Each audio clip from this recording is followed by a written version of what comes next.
I never thought I'd be the type of man to write a letter like this, much less tell me wife, Emily. And I had been married for 10 years. We had a home together, a life we built brick by brick with love, or so I thought. But sometimes the people closest to you wield the sharpest knives. It all began with a forgotten scarf she'd claimed she was at her sister's place that evening, helping plan a family event. But when I picked up the scar she left behind, it smelled a cologne not mine. Something inside me twisted, a quiet voice, whispering that not everything was as it seemed. I tried to dismiss it. I really did. Maybe I was being paranoid. Maybe my mind was playing tricks on me. But as the days passed, her behavior began to shift. Late-night phone calls, a sudden interest in working overtime, a carefully guarded phone that she never used to care about before. It was subtle, but the changes were there for weeks. I wrestled with my doubts. I didn't want to believe it. I loved Emily. She was my everything, but doubt once planted grows like a weed, choking the trust that once flourished.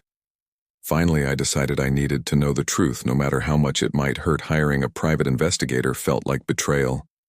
But what if I was wrong? What if she was innocent, and my suspicions were unfounded?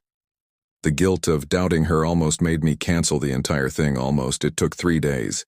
3 agonizing days for the investigator to return with photos, timestamps, and undeniable proof. Emily was shaving an affair with her coworker Daniel. The images were a gut-punch intimate.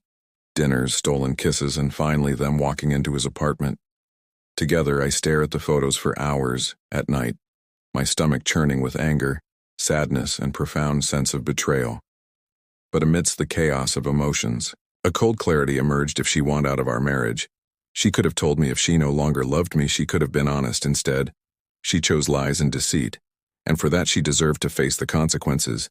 But I didn't want to explode or lash out. That would only give her more ammunition to paint herself as the victim. Instead, I decided to play the long game. I wanted her to feel every ounce of betrayal she had inflicted upon me. The first step was acting like everything was normal. I didn't confront her. Instead, I became even more attentive, more affectionate. I cooked her favorite meals, planned date nights, and even bought her flowers. She beamed, probably thinking she had me completely fooled. Meanwhile, I worked in the background, setting my plan in motion. Emily had always been meticulous about keeping up appearances. She valued her reputation more than anything. She was a perfect wife in public, poised, charming, and always in control. I knew that to truly get under her skin again, I had to strike where it hurt the most. Over the next few weeks, I gathered everything. I needed the photos, call logs, and text messages from her phone thanks to Thespi app. I quietly installed the messages. Made me sick. They were vulgar, explicit, and full of plans for a future together. I can't wait until I'm done with the sham of a marriage, she wrote in one. Then we could be together, and I won't have to sneak around anymore. Sham of a marriage. Though those words echoed in my mind like a thunderclap. The love we'd shared, the life we'd built, it was nothing but a joke to her. That's when I decided her betrayal deserved more than just exposure. It deserved a reckoning. I waited until our anniversary. She'd forgotten, of course, too busy sneaking off for a work trip. I smiled as I kissed her goodbye that morning, knowing she'd find the package waiting for her. When she returned, inside was a letter. It started with all the usual anniversary sentiments, asterisk, happy anniversary. My love, 10 years ago, we stood before friends and family and vowed to be faithful, honest, and true. I never imagined I'd have to remind you those vows, asterisk. I detailed the moments that had raised my suspicions, the scarf, the late night calls, the sudden overtime shifts. Then I laid out the evidence, the photos, the messages, the call logs. I spared no detail, but the final sentence was the real blow. It read, by the time you read this, everything you hold dear will be gone.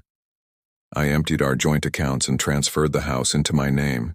The evidence of her affair was already with my lawyer, who would ensure she got nothing from the divorce. Emily came home that night to an empty house. The locks had been changed. The letter, along with a neatly stacked pile of her belongings, sat waiting for her. On the porch, I watched for my car as picked up the letter, her confident smile fading with each word she read. When she reached the end, she crumpled to the ground, wailing in anguish. It should have felt like victory. It should have felt satisfying to see her suffer as I had. But as I sat there watching the woman I once loved break down, all I felt was a hollow emptiness. She'd made her choices, Now she'd have to live with them. I drove away that night without looking back. My life had been shattered, but I was determined to rebuild. And as for Emily, she'd learn the hard way. The betrayal comes with a price she'd be paying for a long, long time.